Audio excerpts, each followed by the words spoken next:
안녕하세요. 수박 겉핥기입니다. 오늘 우리가 파헤쳐볼 이야기는 중국 역사상 가장 강력했던 황제 한무제의 이야기입니다. 그는 왜 그토록 태산에 오르고 싶어 했을까요? 사마천의 역사서 사기 중에서도 가장 날카로운 정치 비평서로 꼽히는 봉선서.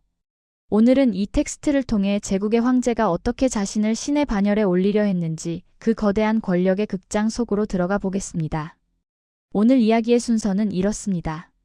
먼저 황제가 왜 불멸을 꿈꾸며 태산에 올랐는지 그 정치적 배경을 살펴보고 이 거대한 쇼를 기획한 환상의 건축가들, 즉 방사들의 사기극을 파헤쳐 봅니다. 그리고 이 화려한 의식을 위해 얼마나 막대한 비용이 들었는지 그 경제적 파탄을 짚어본 뒤 마지막으로 역사가 사마천이 붓으로 어떻게 황제에게 복수했는지 그 현대적 의미까지 쭉 훑어보겠습니다. 자, 서론입니다. 사마천의 봉선서는 단순한 역사 기록이 아닙니다. 권력이 어떻게 초월적인 신성을 얻으려 하는지 해부하는 아주 예리한 텍스트죠. 한무제 유철. 그는 통치 기간 내내 나는 왜 태산에 올라야 하는가? 라는 질문에 사로잡혀 있었습니다. 단순히 오래 살고 싶어서였을까요? 아닙니다.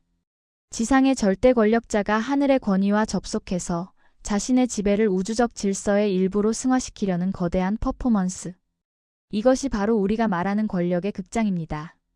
겉으로는 장엄해 보이지만 그 이면에는 기만적이고 소모적인 욕망이 꿈틀거리고 있었죠. 그렇다면 이 봉선이라는 의식에는 어떤 정치적 계산이 깔려 있었을까요? 바로 우주의 중심을 점유하겠다는 야망입니다. 진시황이 처음 태산에 오른 이후 태산은 단순한 산이 아니었습니다. 정치적 성소였죠. 한무제에게 태산 등정은 혈통으로 이어받은 권력을 넘어 우주적 차원의 정당성을 확보하는 수단이었습니다. 태산은 동쪽, 그러니까 해가 뜨고 생명이 시작되는 가장 높은 봉우리로서 하늘과 땅을 잇는 우주의 축이었습니다. 기원전 110년 한무제는 내부의 경쟁자들을 모두 제압하고 권력의 정점에 섰을 때 비로소 이곳에 오릅니다. 나의 지배는 지상을 넘어 천상까지 닿는다는 거대한 정치적 선언이었던 셈이죠. 봉선의식은 아주 독특한 이중구조를 가지고 있습니다. 먼저 태산 정상에서 하늘에 제사 지내는 것을 봉이라고 합니다. 이건 철저한 밀실 정치였습니다. 아무도 못 보게 하고 오직 황제만이 하늘의 신과 독대한다는 신비주의를 연출했죠. 반면 산 아래 하오리라는 곳에서 땅에 제사 지내는 것을 선이라고 합니다. 당시 사람들에게 하오리는 죽은 자들의 영혼이 모이는 명계의 입구였습니다. 즉 한무제는 산 정상의 생명과 산 아래의 죽음을 동시에 제사 지냄으로써 삶과 죽음의 순환 고리 전체를 통치하려 했던 겁니다. 태산은 제국의 동쪽에 위치한 성스러운 산입니다.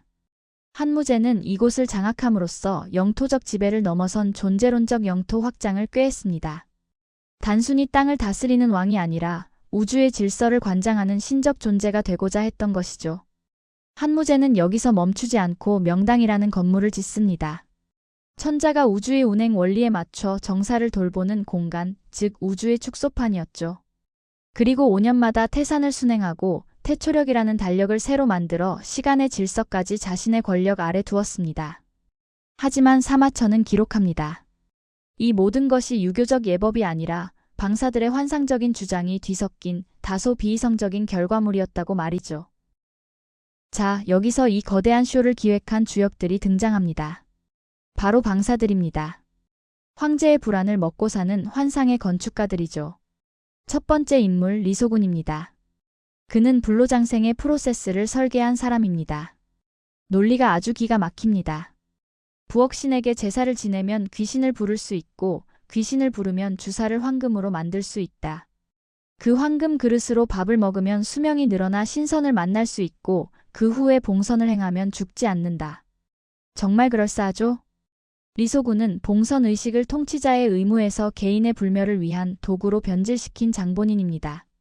그는 결국 병사했지만 한무제는 그가 육체를 버리고 신선이 되었다고 믿었습니다. 두 번째 인물은 난데입니다. 리소군이 이론가였다면 난데는 화려한 쇼를 보여주는 공연 기획자이자 기술자였습니다. 그는 황제 앞에서 바둑알 또는 윤말들이 서로 부딪히며 싸우게 하는 투기라는 마술을 보여줬습니다. 현대 과학으로 보면 이건 자석의 원리를 이용한 트릭이었습니다. 하지만 자석을 몰랐던 한무제 눈에는 초능력으로 보였겠죠. 난데는 황제의 딸과 결혼까지 하며 승승장구했지만 결국 사기 행각이 들통나 허리가 잘리는 형벌을 받고 맙니다. 과학적 지식이 권력을 속이는 미신적 도구가 된 전형적인 사례입니다. 세 번째, 공손경입니다. 그는 아주 교묘한 전략가였습니다. 신선은 인간의 군주가 구해야지 신선이 군주를 찾아오지 않는다. 즉, 신선이 안 나타나는 건 황제 너의 정성이 부족해서다 라고 가스라이팅을 한 거죠. 그는 거인의 발자국을 봤다거나 노인이 나타났다 사라졌다는 식의 모호한 징조를 끊임없이 만들어내며 황제를 희망 고문했습니다. 덕분에 그는 끝까지 살아남아 고위직을 유지했죠. 방사들을 정리해보면 이렇습니다. 리소군은 연금술로 불멸의 프로세스를 팔았고 난데는 자석쇼로 황제의 눈을 현혹했으며 공손경은 끊임없는 지연 전략으로 살아남았습니다. 이들은 황제의 욕망을 정확히 파악하고 이용한 당대의 사기꾼이자 기술자들이었습니다. 하지만 이 초월적인 쇼에는 아주 현실적인 청구서가 날아들었습니다. 바로 국가 경제의 파탄입니다. 한 번 움직일 때마다 18만 명의 군대와 관료가 동원되었습니다. 방사들에게는 수천 근의 황금을 뿌려댔죠. 선때 황제들이 문경에 치로 알뜰하게 모아둔 국고가 이 봉선 의식과 방사들 때문에 바닥을 드러내기 시작합니다. 돈이 떨어진 황제는 어떻게 했을까요? 백성의 주머니를 털기 시작합니다. 먼저 고민령. 재산을 숨긴 상인을 고발하면 몰수 금액의 절반을 포상으로 줬습니다. 중산층이 붕괴됐죠. 그리고 그 유명한 염철 전매. 소금과 철을 국가가 독점해서 팔았습니다. 사마천은 기록합니다. 도구의 품질은 조악해지고 가격은 폭등해 백성들이 고통받았다. 국가가 봉선 비용을 대기 위해 시장을 죽이고 스스로 거대 독점 상인이 되어버린 겁니다. 영토 확장 전쟁 또한 이 쇼의 일환이었습니다. 남월과 윈난성 지역을 정복해서 얻은 청동기들은 전리품이자 신에게 바치는 제물이 되었습니다. 특히 보정이라 불리는 소치나 각종 보물들을 수집함으로써 한무제는 자신이 세상의 모든 보물을 소유했다는 것을 과시하려 했습니다. 이것이 바로 국가의 욕망이었죠.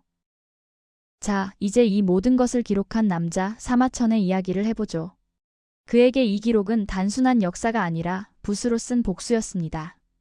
사마천은 봉선서 곳곳에 이 문장을 반복해서 적습니다. 그 후 몇 년이 지나도 그 방법은 효험이 없었고 신은 나타나지 않았다. 황제는 거창한 제단을 짓고 기다렸지만 결과는 항상 신은 오지 않았다였습니다.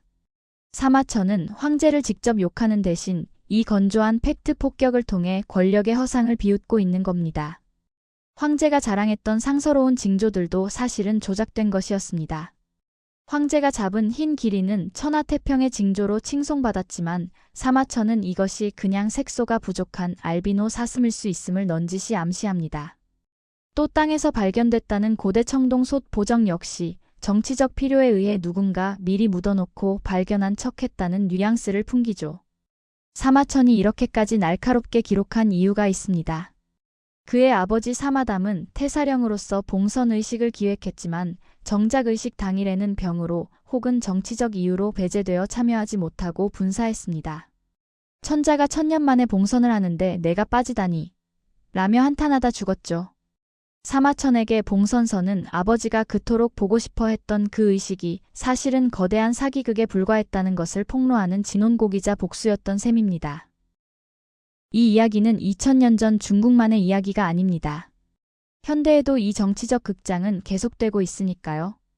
20세기 중국의 마오쩌둥을 볼까요?